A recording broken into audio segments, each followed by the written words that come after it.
Transcription number 289. Ready? Start.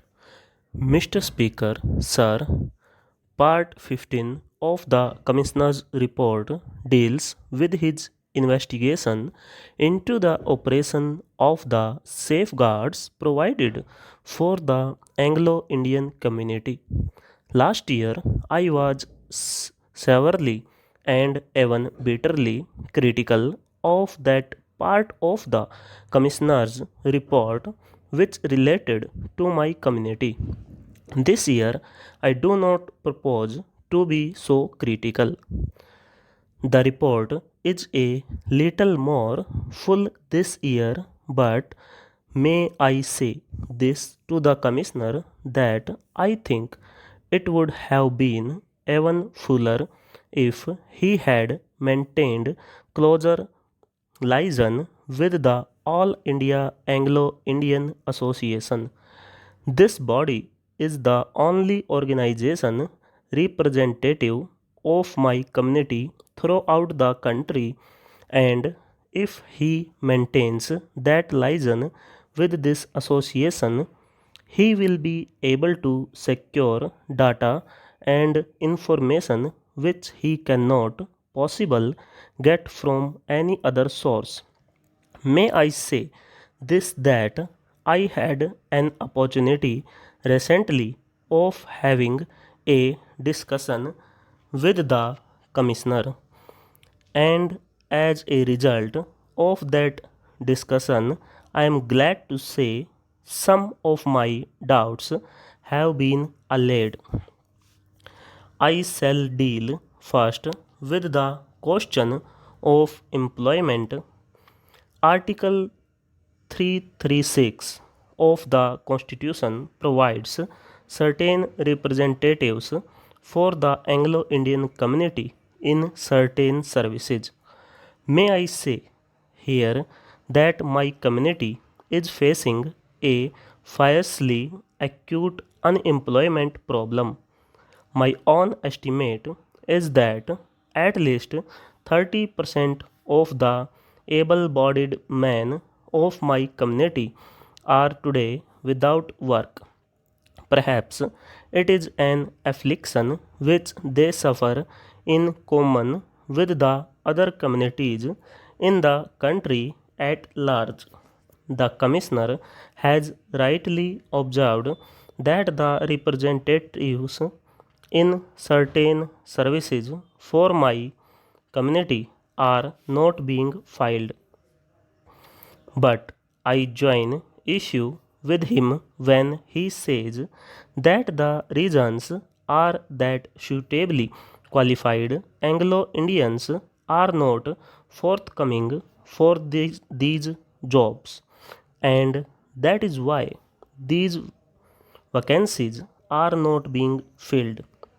May I tell him that on the one hand, while these vacancies in certain services are not being filled, on the other hand, there are hundreds not only suitably qualified but perhaps thousands of more than suitably qualified Anglo Indians who are working on more pittance. There are several reasons for the same, and the most important ones for these vacancies not being filled up are, in my opinion, the following.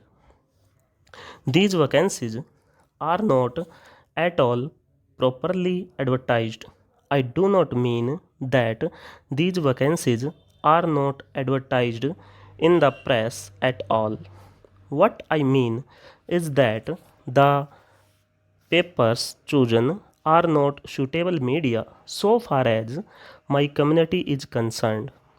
For instance, the Hindustan Times may be a very reputable paper which may be widely circulated, but for whatever the reasons may be, it is the paper which is not read by my community. There is no point in advertising vacancies reserved for my community in a paper like the Hindustan Times. Another reason is that the notices of these vacancies are sent out very often extremely late. Sometimes we received the copies of these notices only a week before the last date of application for these jobs. Another very powerful reason is the indifference and unconcern shown by certain departments of government. The commissioner has observed that copies of notices of vacancies should be sent as a matter of course to my association, the railways, and the Department of Ports do send them, but I have a feeling that not all notices are sent. But may I illustrate the incompetence and the ineptitude of certain departments?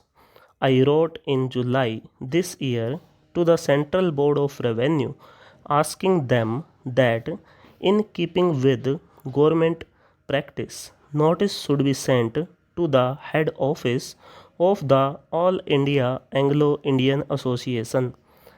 It took more than several months for the Central Board of Revenue to state that the matter is receiving their active consideration.